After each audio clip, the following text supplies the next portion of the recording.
because as I said, they were so dominant yesterday. There's a lot of questions about how good would this team look. Of course, they were always favored to get out top of the table in their group, but if they can continue to really showcase a very dominant level, they have looked confident in the interviews I've seen. You know, we saw their players talking yesterday after their win, believing that they could win the entire tournament, that they are in with a chance here, and I think that's really exciting for all the European fans.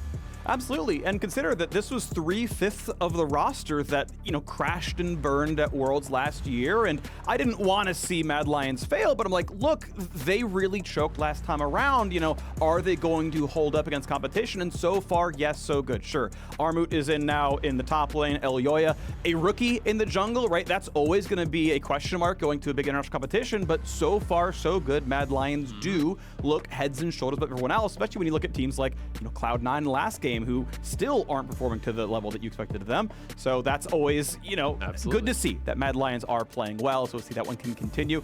On the Wildcat side, of course, they lost yesterday. Not going to be a good feeling, but if they can turn it around, so much the better. That would be a huge win to take down Mad. Would set themselves up in a much better position in the group. It's also funny that, you know, every time people are referencing Mad not having good performance at Worlds, I always remember that Armut was actually on the team that knocked them out, right? So now he has joined them. They have become stronger together and looking to have a really strong international performance here. Morgana taken off the table.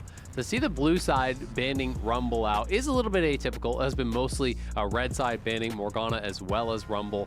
But we are back to the Udyr, seeing honestly a lot more of it than I was kind of expecting coming into this tournament. It just feels like the new junglers that have been rising up have become so powerful that now they're just on the ban list every game. So Udyr is kind of the best of what is left over, it feels like, or at least what people are really comfortable with, you know, given that some of the other picks that people think are really strong these days, like the Kindred, are more niche. Yeah, and some of it as well is, keep in mind, you know, Udyr was already like maybe 5th most popular champion in Pro, like around there, right? Like just below the 80% mark. Well, Hecarim got removed from the game, basically, unless you're the LJL entering a draft. Otherwise, though, removed from the game.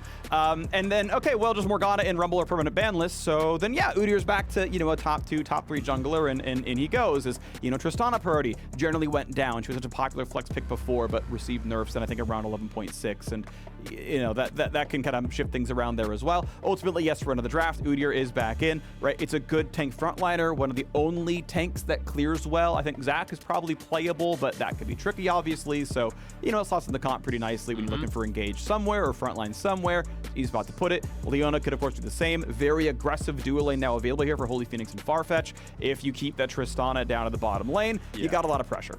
And we haven't seen Saren all year play Tristana, so you are expecting it to go down to that bottom lane. Holy Phoenix only has the one game on it, so of course it is possible as a flex, but due to the fact that we haven't seen Saren play it this year, I think most people will be expecting it to be piloted by Holy Phoenix down in that bottom lane. Kai'Sa plus Nautilus, very strong dive, point and click with the Nautilus ultimate and setup for the follow-up there from the Kai'Sa. And it is going to be the Volibear as the third pick here. So this could be jungle, very likely will be. Of course, there is the small possibility that it goes up towards Armut. Can be a flex pick up in that top lane. And it is kind of along the style of some of those more fighter-style champions that he likes to play, but he did not play this in the LEC, and it was one of Elyoya's most played champions, one of the ones he was quite successful on. So I'm expecting it to be played in the jungle. Sylas ban makes me look towards Gnar. It's actually interesting. One of the strongest matches you can play into that champion. Sylas Gnar is very Sylas favored. No, just kidding. They're going to ban Gnar away themselves. Actually, that surprised me a fair bit because I thought that was actually the setup. But either way, they ban the champion and its counter. But that makes me think then that Mad Lions are likely blind picking mid and saving top for last, since Gnar is so often the safe blind pick top. We'll see what actually comes through, though. One final ban to come through on this side. Renekton going away here as well. Let's see what the draft's going to be. It's really interesting. Teams are kind of banning out a lot of their most played champions, right? The Renekton is actually Starscream's most played, Gnar the most played for Armut by quite a lot. So some of those most played champions, the meta changing somewhat, and we'll see what is going to result up in the top side. Humanoid going to be able to get the victor here. Played this 5 times in the LEC. You know, he's very comfortable on these control mages, had a good performance yesterday. And it is going to be Arma with the counter pick up on that top side. Will Starscreen go towards something like a tank? He has played a tremendous amount of different champions up in that top lane. Has, I believe, 15 different champions played throughout this year. A lot of them with only the one play, but there are some tanks in there. I think that probably would be the safest option for him in this game, given that Armut is not afraid to bring out some really aggressive counter picks, to bring out things like his Wukong that he's very well known for, like the Aatrox, and really try to punish some of these lanes. All right, Rise coming through for Saren, his third split of professional play, and he's ready to go. All 3 splits here with this team. We'll see if he can make the first win on the board now for the squad. Again, top 2 in the group, what you're looking for there. Nocturne coming through in the end. Okay. And that is Nocturne top lane blind pick. Unless you're putting Udyr somewhere weird, that is a Nocturne top lane. Really interesting to see the Nocturne as that blind pick here. It can actually be very difficult to punish with a lot of these matchups. I do think Wukong would have some trouble into it. You know, when you're trying to go really aggressive as that Wukong up on that top side, you know, dealing with the Fear Tether could be difficult, but the Wukong is going to be the lock here. Obviously, Armut going to know this matchup a lot better than I do. Wukong is not something that's played globally very often. Yeah. And Nocturne top is much more of a niche pick. You know, I am expecting Starscreen to just try to rely on the push, where you can look to punish that if you feel you have a winning 2v2, and both Volibear, you know, is pretty strong in that early game as well, so you could look to try to attack the Nocturne. If Nocturne is over pushing, you know, utilizing the AoE cleave with the passive as well as the Q, if Arma could try to hold the wave in a difficult position, that's where you can maybe punish Starscreen. But usually in these melee matchups into Nocturne, you've got to force out the fear, you've got to force out the spell shield, and it's about multiple trades. You know, not just hard committing to an all-in fight right off the bat where you will get something spell shielded, you will get stuck in a full fear, and generally in those situations, Nocturne really is going to be set up for success. So it's going to be more about chipping down the Nocturne, forcing out these cooldowns, and then capitalizing on the windows where those are not available. Yeah, that's going to be the big deal here. Can you get through into that one? Is there going to be a top diff here with the comfort pick here for Armut? And otherwise, what's the crossmap play going to be like? Because you got double global, you know, functionally. Certainly, they're not terribly long range, neither Nocturne nor Rise, like realistically, but it's still more mobility than walking. And so those champions can get around and get stuff done. And I'm excited to see what the side lanes look like as time moves on, the ranges increase and towers fall down. Always excited to see really chaotic map states because you just don't get a lot of games where, you know, there's 2 quasi globals on one side, and you just got to start being a lot more intuitive about your decision making because you can't play every game by the book. There's too many variations and champ select out there. So we are under the rift here for the 5th game of the day. Wildcats representing Turkey. And see if they can find themselves their win as the Mad Lions representing Greater Europe in the LEC. Poised to be the best team in the group, but there's still tough competition here. They smashed yesterday, but is it going to be the same day, the same kind of situation here?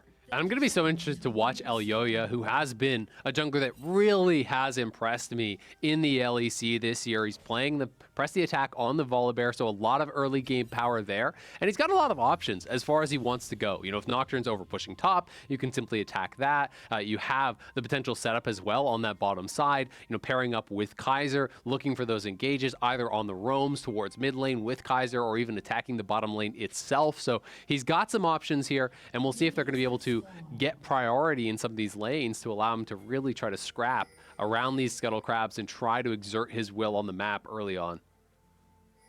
All right, now some aggressive wards coming down.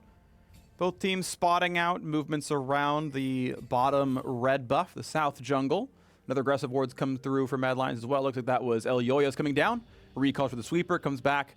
He's able to get back in time. If you go right away, you don't you know, sit around. You just run over there, ward, recall, come back. You're going to have no problems. Very, very light leash from the Mad Lions side, so they're going to get back in a lane as soon as possible. But Wildcats already in control of the bottom lane means they're going to have the control over level 2. Armut playing it defensively up here. Knows Nocturne's going to be waiting in a brush most likely. Not going to be allowed to CS here. Wow. Okay, yep, goes in for the E, and oh, the Q misses. Arma gets all 3 CS. Now, to be fair, so does Starscreen, but no damage. Yeah, nicely done, dodging back there quickly for Armut, but Starscreen did get the passive auto off there. It's worth noting that, oh, they're going in, as Holy Phoenix is actually playing Exhaust, so there's no heal down on this bottom side for either lane. It is Exhaust versus Cleanse for the marksman players. Double Ignite is the option here. A lot of times you actually do see exhaust taken against Tristana specifically because it is so effective when Tristana wants to go for aggressive plays, jumping in, putting yourself in range of the support for the exhaust. And this could have been a game for Kaiser where it would be pretty nice. It's going to be strong against the Nocturne as well, but obviously feeling like they're going to have some kill pressure here, especially with the early game jungler, that Volibear over on their side. So he is going for that more aggressive option of the Ignite. Fun stuff right there. Yeah, always good to see the aggressive exhaust though on Tristana. I think it does work out really well. You can't fight back against her, so she just gets the 3 or 4 autos off, and then if she doesn't want to jump away, she wants to jump away, she can. It's not going to be a problem. If you're getting assassinated, you exhaust them. It's still fine. So it's a great summoner choice there. Nice try on the anchor toss by Kaiser. Cannot land it though, and it's still just bot lane pressure here for Holy Phoenix and Farfetch. No problems down there, knocking down the waves, and so far not a terribly exciting early game. Full clear for the Volibear starting the 6th camp now. Of course, Ferret is already done, and yes, indeed, Udyr does clear faster than Volibear. No one's surprised with this one. Bot scuttle going to be no problem at all. Bot has pressure, mid has pressure. Elyoya with the sweeper, going to make sure that top lane can't feel safe as Nocturne recalls after 16 CS, grabs a cull. And he's just going to give up double scuttle potentially here. So, oh, nice hook. Yeah, big damage, half HP, Holy Phoenix! Oh, he has no heal, and he goes down right away. The chase might continue. Farfetch tanky enough to survive, but first blood in the bottom lane. Beautiful by Mad Lions. What a hook there from Kaiser, catching Holy Phoenix. No heal available. The Ignite goes down immediately, and they're able to pile in all summoners used and knock him down extremely fast. The early levels were looking pretty good for the Wildcats, as it looked like they were set up to double scuttle. You know, the Udyr's a little bit ahead on the pace. Nocturne was able to get a very quick reset for a cull, but Kaiser just flips it on its head. Really well played by him. All right, Armin, yeah, you can see the interaction there. Okay, the Fear Test is on, but you can just decoy away. But now maybe a fight for the top side, and actually Armin has to burn the flash because there could have maybe been a chase down. Obviously Nocturne with the trail on, obviously gets a lot done, but top lane is poised to freeze. So Armin needs help from his jungler. Otherwise, a repeat visit from Udyr will just kill the man if he wants to go for CS. Yeah, I mean, he's TPing back, so he is going to try to reset this wave. He will move up there. We can see that Elyoya is over on his Raptor, so he's in this section of the map at the very least. Arma will move down to try to check the bush. You do this because even if the Udyr is there, at least it is only the Udyr. You're stuck in a 1v1 with the chance of Volibear coming in to help. If you go straight to the lane and the Udyr is in that brush, well, then you're in a 2v1 and you're just dead. So pretty smart stuff from Armut. We know that Udyr is not looking towards that top lane, so he will be able to reset it, but still, Starscreen in a pretty comfortable spot here, has secured himself a pretty nice CS advantage, and despite the fact that this resets,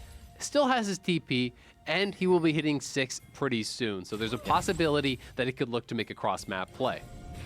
Now, let's see this one more time here. Kaiser right around the minion, catches him with the corner of the hook there. Really nicely done. Just slightly off on the positioning was Farfetch. He tried to adjust to get in between his marksman and the Nautilus, was not able to do it in time.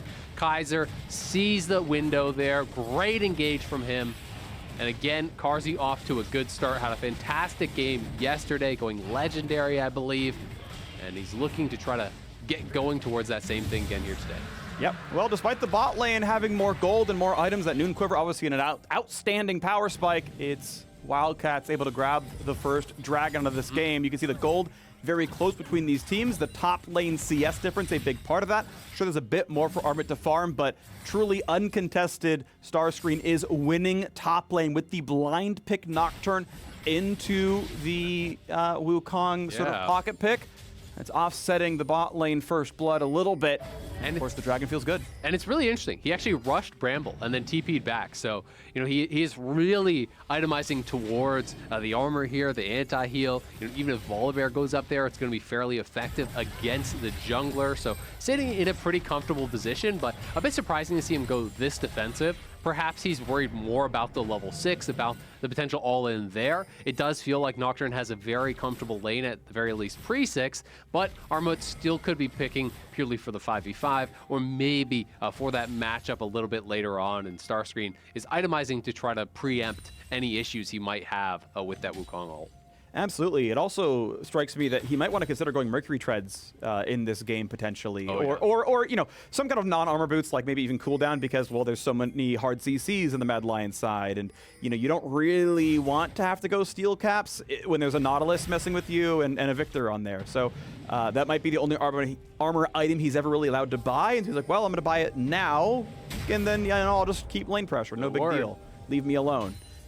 Top side, Udyr's coming around. Still flashless on Wukong, but with the ulti and with decoy, it is very hard to force that gank, so it's not going to happen. Yeah, they were trying to cheat up towards that top side, hoping that Arma would go aggressive, but he's too smart for that. He knows Volibear's down on the bottom side. He knows he is without his flash, so he has to play it safe, and will do so here. Humanoid cheating down towards that bottom side, where Volibear is sitting, and they're going in. They're going for the big dive. Huge amount of damage right now onto the support, but he's very tanky on Leona. Not going to be going down. Instead, they trade back onto Elyoya. The ult, I don't know if it ever just turned off the turret or what, but an easy kill back on the Volibear. It did turn off the turret, but Ferret is coming in, and that's not usually the way you want to start it up. Generally, you see a lot of people will start it up with the support, then turn off the tower, and then continue the dive. You know, he started the dive straight up with the ultimate, so he did disable the tower, but they weren't dealing damage right off the bat.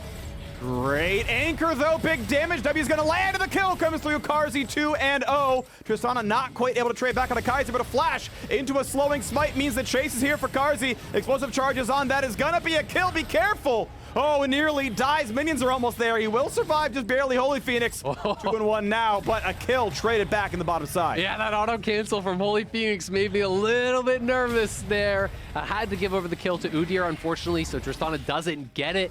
But the Wildcats, a really nice counterplay here. They're able to answer the dive down on this bottom side. This was spotted, so Udyr is going to be moving down. The turret is disabled, but again, who are they hitting? They're hitting the Leona with W and Aftershock up.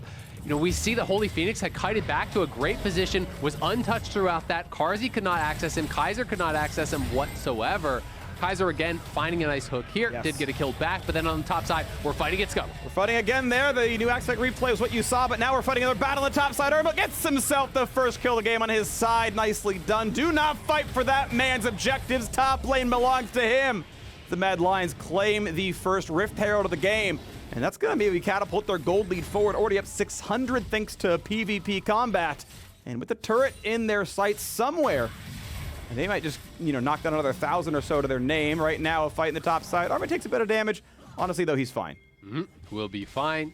Yes, Starscreen does have a pretty good build if you're just kind of scrapping under zero, but there's not a lot of pressure coming out of the Call and Bramble Vest as your early buys. So Arma can't exactly all-in Starscreen, but you're really not in danger of dying unless the jungler is there also as a result of this build. So we'll see where Starscreen does go. The traditional builds, you know, are the kind of bruiser, tanky builds where you will go. And that's more what I'm expecting. It'll be interesting to see if he wants to go just pure tank after his mythic item, or if he wants to go still, you know, multiple semi-damage items and just made a pit stop for that Bramble Vest early on. Yep, so based on the Iron Spike Whip, he's going Stride Breaker or Gore Drinker. I actually think both are reasonable choices. There's way more stats, way more durability if you go for Gore Drinker, but obviously it's way easier to keep your Fear Tether on if you go Stride Break. Exactly. And that's just, look, do I want to frontline better? Do I want to make sure we stick better? And that is a consideration. It is not obviously one or the other. Top lane fighting again, you can see that without Stride Break, he still gets the Fear Tether, right? So you don't always need it to make the difference, but, you know, someone with more mobility, maybe you think about it. Yeah, and I think for the ultimate, that's one of the things that I find really, really effective about Stridebreaker when you're playing Nocturne, is you ult in, you hit them with the Q, you hit them with the Stridebreaker. Farfetch, still no flash. He's just going to die here, unfortunately. Gonna drop. Humanoid gets first kill, and that's Mad Lions in position here for the second dragon of the game. First, of course, was taken by Fast Play Wildcats, but Mad Lions here with the kill and the support. Yeah, Ferret doesn't even have Smite up right now. There's going to be no contest. There's going to be some top pressure, though. Looks like 2 plates going to be taken to the Nocturne. And that'll be kind of the only claim there. Otherwise, though, Mad Lions, 700 gold lead. Plus, they should be tying up the dragon count. Farfetch has got to be a little bit careful. That's 2 kind of careless deaths, you know, walking into areas that they didn't really control. Up over by the Rift Herald gives over an easy one, and then still on the same flash cooldown, walking over towards the dragon without the prep necessary, without the teammates around to protect him. he goes down as well. And Elyoya here, they're looking for a kill in that Herald. He's got flash, burns it, still stunned up though. Ult's gonna land for the slow as well, but rooted in place under the turret, can't get much more because TP's coming in. Nocturne ults, then TPs, turns out the lights, then chases in, and Elyoya is down. Starscreen, his first kill of the game. Nicely done by Starscreen. A great turnaround there as Elyoya, these dives are not working out for him whatsoever. Tried it down on the bottom side, gets taken out. Tries it in mid lane, gets taken out again. And now Starscreen, he's looking like he wants to scrap pretty heavily here. Conqueror stacked up, decent damage there. Armut though with Trinity Force is a very, very big threat. Thankfully for Starscreen, no second dash available. Cooldown's too long, only comes back in about a second or so. So able to walk away, but there is some real punishment available on both sides. Absolutely, and Saren is here. That is why he's staying around. Armut handling this well. We'll be able to back it up. We'll see if Saren wants to stay here and send Starscreen over towards mid, but looks like he will just reset, and Saren will head back towards the mid lane. So Armut doing a good job handling that pressure. And off we go. 700 gold, still the difference though between these two is at least a bit of turret damage and a plate happened. We're gonna see when Elyoya summons Rift Herald. We've got very little time left till the plates drop, under a minute. And top lane had some pressure, but it's still 4 plates up. Bot lane's at 5, mid lane's at 5. Sorry, you're not gonna get first turret or the entire turret off the Herald summon, but hey, you can earn 320 gold and split that a couple of ways. So wanna see where the Volibear goes, because he's gotta cash in before too long. Nice little anchor, not gonna mean a ton though, stun back. And honestly, you could maybe go for some decent damage. Aggressive ulti sidestepped. The explosive charge still hits too. There's the summon on Herald. Should crash in mid lane and knock that down to about 2,000 health. Yeah, Saren kind of just walking out towards the top side. That was a little bit strange. Maybe he didn't actually recognize that it went down, and now he gets stunned. Done twice, done several times. Ulti is on, and the kill comes through. That is a very silly bit of pathing there from the Rise. A free kill given over the mid lane. Ah, that was so careless from Saren, who has been playing a pretty strong game here, but just gives over a freebie, out of position, tries to walk a greedy path through the Victor. You cannot walk from one end of gravity field to the other without getting stunned unless you have a dash or something like that. Just walks in, gets stunned up by the gravity field, stunned up by the Volibear, gives over a free kill. Well, wave's gonna be picked up. Starscreen trying to be everywhere, honestly, right? Help defend the mid lane, now coming back to top to get what he can do. Managed to force Armut's ult out a little while back, but didn't get much for it. Just a 10 CS difference there on the top side. Starscreen indeed the richest man in the game. And so we'll see if he's gonna be the one to do so. Grabs himself the Kindle Gem. And now Armut once again in the battle top side, but level 11 to 10 means more stats on the side of the Wildcats, but as Elyoya shows up at the 2v1, and that could be enough damage. Flash to safety, nearly took the ulti at the end of it all, might have been burned regardless. Armut takes the assist as Elyoya grabs the kill. Nice job by Elyoya getting up towards that top side. Starscreen saw an opportunity to go aggressive. Looked like he was winning that 1v1, but Armut only opted in because his jungler was behind him, and getting down to this bottom side. Shoo, man, Holy Phoenix about to be turned back into an egg for that one. Thankfully able to stay alive, but it's all dead. Now, as they've already picked up the Udyr, and it's time for round 2 as reinforcements have arrived. Not enough for the kill. Out goes Kaiser. Another unanswered kill for Mad Lions. Carsey breaking their ankles there. The target selection from the Wildcats was not what you want at all. Feels like the wheels are kind of falling off here for them, as you're all-inning on the Nautilus as a Tristana, while Carsey is just free-firing on you. Like, this is a very strong Kai'Sa. Look over at the items. He's already got the upgraded Q, he has the Kraken Slayer, as well as the serrated Dirk, and he's just free-firing on Holy Phoenix as Holy Phoenix is hitting onto Kaiser. That pushes him out of the fight immediately. Ferret goes down as the rest are coming in. He dies, and they don't even get a kill for it. Okay, be careful. Damage puts him down to 1k HP. Starscreen ultiless for a couple more seconds. Could come back in. Volibear can't go for the scuttle anymore. Gonna be handed back off to the Wildcats there as it's claimed by Ferret. But look at the game state. It has accelerated a 4,000 gold lead off of 3 kills. And we can see Kaiser. Yeah. Target here, doesn't matter. Yeah, again, it's just the target selection, right? You're spending all your damage onto Kaiser there, and the exhaust came out late as well for Holy Phoenix. Now he's getting TP'd on. Farfetch is here, but Armut has ult. Yep, just now has it. Able to jump forward. Looks for Trist. Flash to safety. Stun going to come out from Leona to keep Armut away, and he can't find his targets. The ult doesn't mean much, but now Nocturne is in the fight. He's got a Stridebreaker. Chases right back in. Finds himself the kill. Saren on the board now as well. Starscreen is actually having a really good game. Yes. Nice roam by him. He has really been in the right place, right time, but they're getting caught. And Farfetch will fetch a nice price, about 130 gold for the death streak so far. Villiver over the top. Rise finds his second, though. And a shutdown comes through for Holy Phoenix. Be careful. Jumps it away from the victor. Staying alive now. Human are going to drop as well. Wildcats just crushing this team fight. Low health bars, but they're healthy enough. And now Kaiser will be chased down. There was a gold lead. That gold lead is gone. And they're going to lose the Dragon as well. Huge fight here for the Wildcats. Countering the play initially, taking down Armut, who had no flash because of the scrap up on the top side.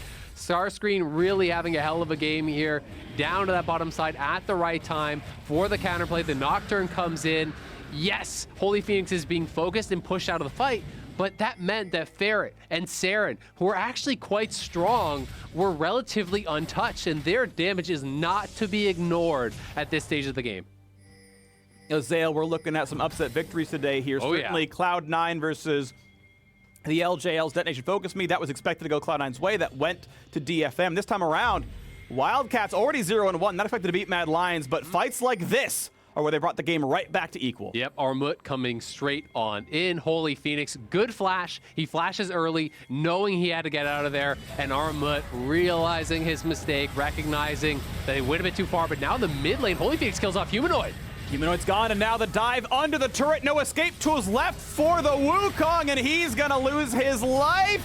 How about the chase down? A flash to safety. Starscreen keeps setting up these battles. Farfetch will at least drop, but it's still a 2-for-1. It's a victorious battle here. Yeah, I mean, it's 2-for-1, and it's also the solo laners for the support. You'll take that trade any day of the week.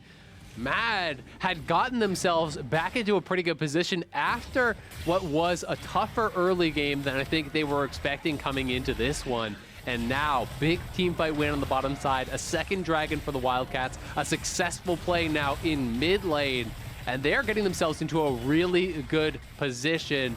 Mad are gonna have to clean up their play here if they want to be able to take this game.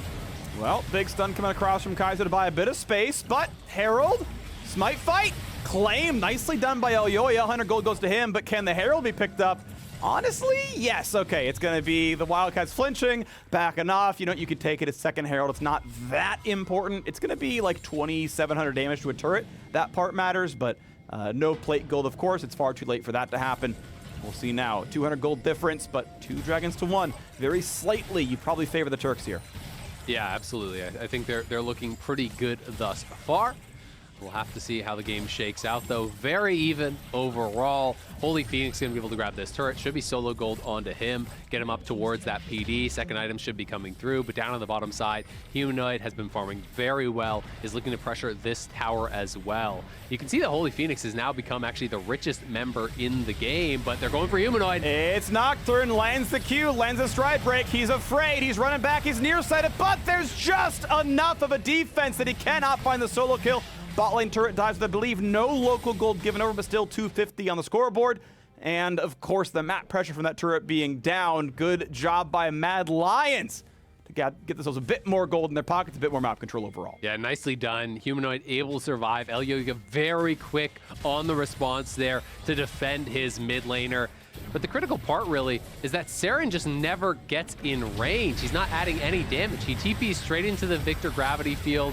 He didn't have his ultimate, or he used his ultimate and ran out of it. I'm not actually sure. It looks like with the cooldown there, potentially dropped it right as he came and then got stunned by the gravity field, interrupting the ultimate, I believe is what may have happened. But even committing the flash, he couldn't get up onto Humanoid. So despite the fact that Starscreen looked like he would have barely won that 1v1, Elyoya showing up is the difference maker.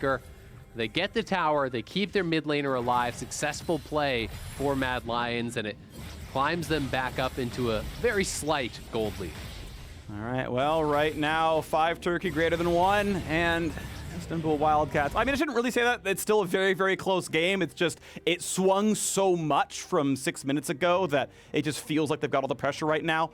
2 kill Tristana on a full 2 items with the Phantom Dancer in there. That's comfortable, but of course, 2 item Kaisa, no slouch either.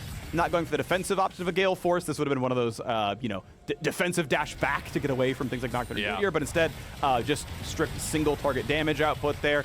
Weirdly still Collector second, despite being an auto-attack focused build, so that feels like a bit of a desync. Regardless, though, Baron is the target right now for Mad Lions. It's time for the Wildcats to defend. A flash forced out of Farfetch, as now Ferret goes for some damage against Armut, might be zoned out, still 3k health on the Baron, and comes in for the dive. Big damage for the Nocturne, Kai'Sa onto the backline, but not enough for the kill. Elyoya finds a kill on a Starscream, second one comes down to Leona as well. That was second diver, and it means absolutely nothing. Baron will heal back up, but a 2-for-0 feels great. Yeah, big overcommit there on the dive from the Wildcats. Starscreen and Farfetch going so deep in the backline, and Armut's on him. Flash dive comes in, one picked off already now for the second, and it's only a jungler left alive. What a team fight for Mad Lions. They've come to international events as Splice before, but the first time internationally as Mad Lions, and they're looking great. Sorry, second time now as Mad Lions, and they are making up for the sins of last year, taking a very decisive fight now, and looking to be a game to win against the fast-pay Wildcats. Yeah, that is huge for them, because not only do they get the team fight win, they get the Baron, they lose no one, they should get the Dragon off the back of this as well. And Farfetch just kind of too far ahead of the rest of his team, right? He walks straight into the hook, has to immediately flash out, and then they make the call to go in. But again, Saren and Holy Phoenix, how are they supposed to connect to this? When you're actually diving past the front line, Saren and Holy Phoenix cannot walk through the Wukong, cannot walk through the ultimate from Victor and the Nautilus to actually connect with that Victor. So they have to think about their carries and who they can actually attack. I think they could have played that out a lot more slowly, but Matt find the angle after the initial misplay there from the Wildcats. They punish heavily. Armut catches those carries, they burst them down, and now they have a very significant gold lead. They've stopped the snowball towards Seoul, and they are in full control. I agree with your point, though, Azael, about the fact that there's not a diver alongside. There's no, you know, Graves or Ezreal or any other super long-range skill shot to come join the Nocturne. There's no Akali coming in over the top. It's like, well, we're Ryze and Trist. We're hitting frontline. Yeah. Like, Udyr has to literally waddle at you. So if you're not one-shotting, you are doing nothing. And part of why I said, you know, Gordrick could have made some sense. It's, you know, 600 health difference when you count the active. Just frontlining can sometimes be the difference, unfortunately, for Starscreen. The amazing early game has turned into a couple of deaths in a row, accomplishing nothing, and a very squishy champion right now, finally trying to finish a nice thing. Good job there, knocks a couple of turrets down, gets rid of the inhibitor turret up there, which against Baron, that's impressively done. Yeah, and they didn't even lose their mid lane tier 2. So, you know, Mad kind of has to back up in this game of chicken because they could continue to push. If an additional member didn't actually back to cover Humanoid, there's potential of a dive. So far, you know, the Baron power play has gone negative since the actual take of the Baron. Of course, that is the 1,500 gold. They have gone negative 1k since then. There's still a lot of time for them to pick up gold, but some nice map play there, clever thoughts from the Wildcats to actually make the best of a bad situation. Mad, though, still about a minute here left on that Baron. The mid lane tower is low. You expect them to collect that. You expect them to potentially be able to pressure another one and then extend their advantage from this Baron. Well, wave's going to go down. Still letting Nocturne pick up a lot of the farm in the side. Tristana getting the majority share on the Wildcat side, but it's about Mad Lions in the road towards a 2-0 start to this group. Crossing T's and dotting I's with the gold lead they've got. 3,500 with still Baron on for 20 seconds means they can knock down another turret or two and grow that lead even further. Seems likely. Top lane tier 2 unanswered, just leaving Nocturne on a split push to continue earning some gold, get to the third item after Sterix. Maybe that's going to be a Thornmail. We'll see what it turns into. But yeah, they're going to give away the inhibitor turret as well, saying, look, there's no chance for us to team fight. Front line's too good. The back line's too good. We're just going to go for cross-map plays, knock down some other objectives, give away the inhibitor. And okay.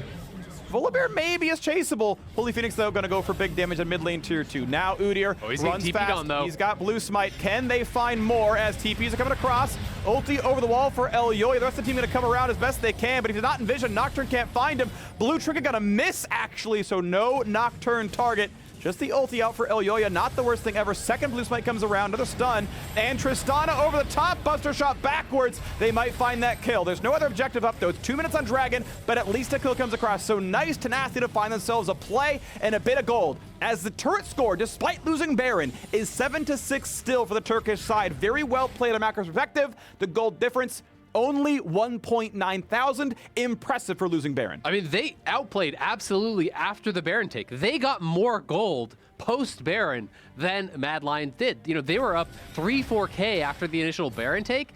That gold lead has been basically cut in half. They get the shutdown from Volibear onto Trist critically. Tristana took the mid lane tier 2, solo gold from that as well. So Holy Phoenix got such a big injection of gold. Armut also TP'd mid to try to take out the Tristana, but wasn't able to actually connect with him as Saren was there to defend. So Holy Phoenix finishes off the mid lane turret, moves up towards the top side, takes the red buff, takes the Volibear. He gets it all, and he is going to be in a position here to potentially carry the game because this Tristana is becoming a pretty big problem here for the Mad Lions. He is going to be very, very rich. Yep. He's finished not only the IE, he got the IE and a BF on top. So this is a really, really strong Trist. But Mad have the tools to dive backline and take him out. If he mispositions, if he gets caught by a flank from Armut, Carzzy over top with the ultimate. Victor even has some backline access with his ult as well as that laser. So he's got to play it very, very careful because while he has the potential for a huge amount of damage output, he's got no defense whatsoever and really not anyone to kind of keep him that safe besides, you know, just the Leona's Locket. Yeah, I think the BF sword, I'm thinking about the items you could buy. It's almost certainly Guardian Angel. Oh, gee, okay, yeah. Because, like, it's not Death's Dance. It doesn't build into that, I don't think.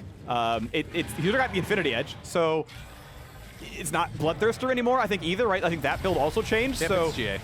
Yeah, it like kind of has to be Guardian Angel. There's a stopwatch, of course, because like, look, the only way I die is, you know, Wukong dive. So, you know, that's what he's playing around. Bloodthirster could have done similar things with just a flat shield, of course, on top. But, you know, whatever. We're going to move on past the builds because there's more important things going on, such as Mad Lions sitting on 3 dragons now and a 1,000 gold lead. As much as Fast Pay Wildcats have made good plays in the mid game and come back from a very, very rough spot, it is still Mad Lions' game. They are the ones in the lead. You look at the gold deficits, you know, only 1K different than AD carries, not a big problem there. You're still 3 items on Kai'Sa. And my biggest question is, do the Wildcats know how to play out 5v5s in a way that they can win, right? Because it's not going to work hard diving your Nocturne and your Leona into the backline with no follow-up. That is not going to cut it against the Mad Lions. They will have their front line, you know, playing bodyguard, zoning out your carries, and then their backline will just kill your divers. They don't have enough damage at this point, but here's a fight. Big damage to Farfetch. Frontline Leona going to jump in, then flash right back out. Re-engage for Wukong is going to be enough damage. And on the backside, the Nocturne just does absolutely nothing. A trade in the opposing support, but it's still a 3v4 team fight. A flash done for Ferret into running away for dear life. He's quick, but he's not quicker than the Bear full-time. Better than a Bear part-time. A shutdown now for Armut. And hey, guess what? Baron is alive again. They've got a jungler. They've got the objective in their sights. Huge engage there for the Mad Lions. Holy Phoenix was dancing on the side of that team fight, but was really not able to be involved at all. And while Kai'Sa went down, he pretty much kept the Tristana occupied the entire fight. So while the rest of his team was able to get those kills, grab themselves another Baron, Mad Lions, another team fight win. You can watch the Tristana on the bottom side of your screen. He's having to wait for the hook. He sidesteps the hook, but still hasn't been able to enter. Then as he starts moving forward, Kai'Sa says, all right, I'll just flash on you. Sure, I'll die, but he's bought enough time for Starscreen to go down, for the opposing Leona to go down, and even Ferret is sectioned off. You know, they know the Tristana is the problem, so as a support, it's totally fine to, you know, spend your spells as well as your life to just keep him occupied. That is always going to be a winning trade, and Mad Lions are just showing, you know, much better team fighting here, despite the fact that the Wildcats have played the map well and kept the game close as a result. And honestly, it feels like Wukong is just tankier than Nocturne right now. Overall, like more durability in the items. Titanic Hydra, obviously really, really great. The gold income, certainly meaningful in that regard as well, as I think we're towards Stone Plate for Starscreen. That'll be a big, you know, surge of durability, but that's still a ways to go till it's actually done. Mad Lions with Baron buff on for the next 2 minutes still. The Red Bull Baron, it's going to be a lot done. Bot lane inhibitor now going to be under fire. And we'll see now if the turret can drop. It's going to be a nice kind of dive in. Volley turns off the turret, and they turn off Udyr. They get rid of Leona as well, and this dive is going to look good. 5 versus 3. Kai'Sa, oh! Too much for Carzzy, and that means the re-engage could be good. A turret's going to drop. A flash re-engage for Volibear finds him the kill as well, and suddenly the carries have mostly dropped. Holy Phoenix now up against 4. They're fairly low health bars. It might be able to defend. but this is going to be a couple of heroics required now as Armut can just TP back in. The dive and stride breaker not going to be enough though.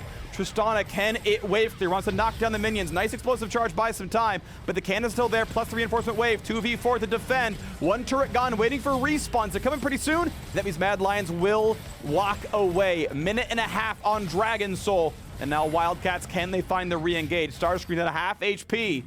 And they're not spread apart that much. Guardian Angel is up for Holy Phoenix. He's got some damage, he's got some durability. Mad Lions walk away cleanly, and they have enough time easily to recall, spend their gold, and then set up for Dragon and set up for Soul. And because Wildcats couldn't get any exit kills here, they're not going to have the advantage unless they get Kaiser. That would be big for this next ensuing Dragon fight here. Kaiser has no flash. Smite is the slow. Second stun going to come across as well. That's going to be Starscream easily able to claim this one. Oh, Shield comes in for a bit more, but too. With the field, it's going to be a kill picked off. Okay, that is one for nothing. The respawn will put him in about 12 seconds before the Dragon spawns. That means that Kaiser cannot play for vision. Wildcats should own the bottom river when it's time to go for Dragon. And Armut had his ultimate forced out there at the very end too. That might be up again. Nice hook from Kaiser, bending it around the turret. They get the initial kill onto Ferret, but Holy Phoenix this time played it well, kited back, got the initial hits, and now they're on the push here. They're just going for broke. Win. Oh no, they're gonna catch him, Humanoid! He's dead! He's dead instantly! Goomba stomp forward, Holy Phoenix gets a bit of damage down there, kites away from the ulti, but now this is a potential game winner. It's a potential game winner in the fact that it is a 5-on-4. They're gonna back up instead. They know bot wave's pushing in. They have to respect that. Rise ult comes down to play for the Dragon. They're gonna deny Soul. They're not gonna go for the game winner. Wave clear is gonna be too good. Just be careful, because there's only one Nexus turret, and that is a very big wave. If there's a way to somehow stop recalls and dive down mid, there can be a very strange game ender here. Yeah, absolutely. We'll see if they can get these recalls off. Looks like they will be able to. Mad has to be careful because, if you face check to try to actually stop the recalls, remember, Humanoid is dead. So if you lose a fight, your mid lane inhibitor's already down. You could lose the game as well.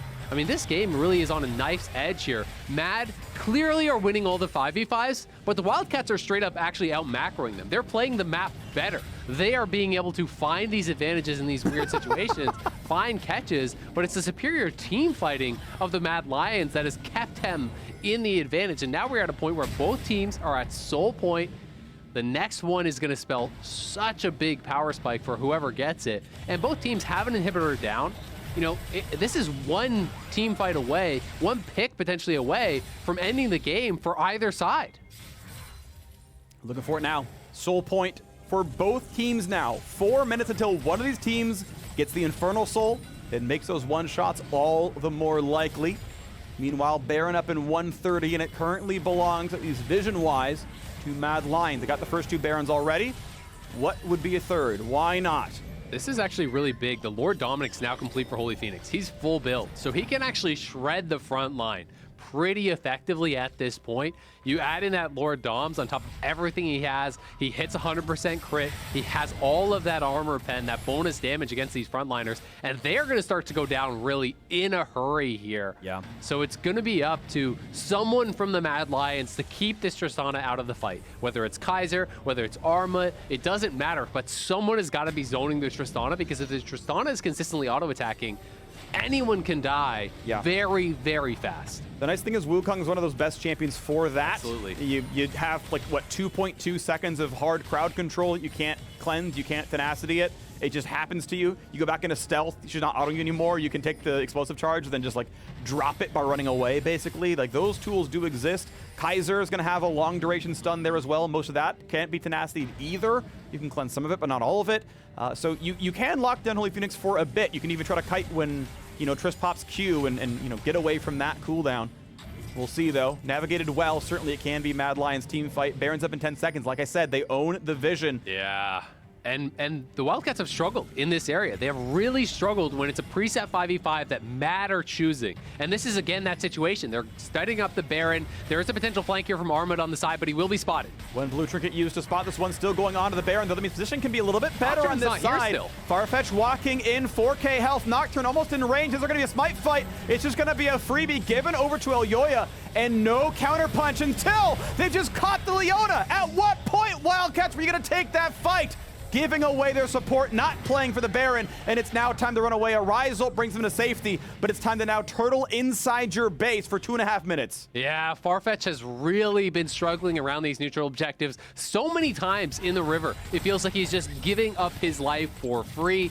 1 and 9 now on the Leona, has consistently been the one, stepping forward, trying to get vision, but he's going a little bit too far forward. He's committing a little bit too much and often getting punished here for it. Mad now with potential to end the game if they can get a pick. They're looking for Holy Phoenix. There's a Blast Cone play available.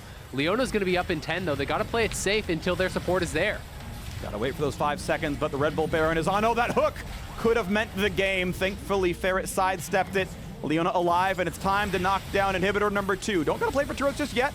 Get the easy objectives, right? With Baron buff on, with the better team fighting, with no flanks available, why not go for it?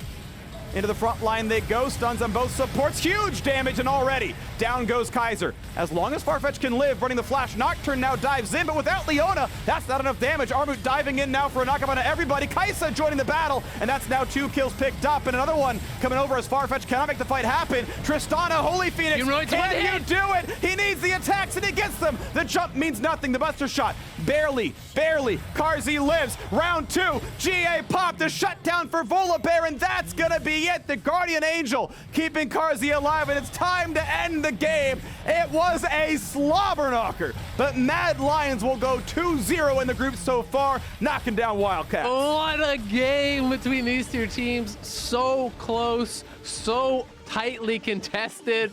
Armut hitting you with the classic stare there, looking into your soul. Mad Lions coming away with the win, but that was such a back and forth game. So many close plays for the Wildcats. Their team fighting just not quite as good when it came down to it. It was 3 Barons, I believe, secured by Mad due to their superior team fighting, due to them being able to pick off the Leona consistently around those neutral objectives, find the way in there. And it felt like, despite the initial play, despite the fact that it was actually a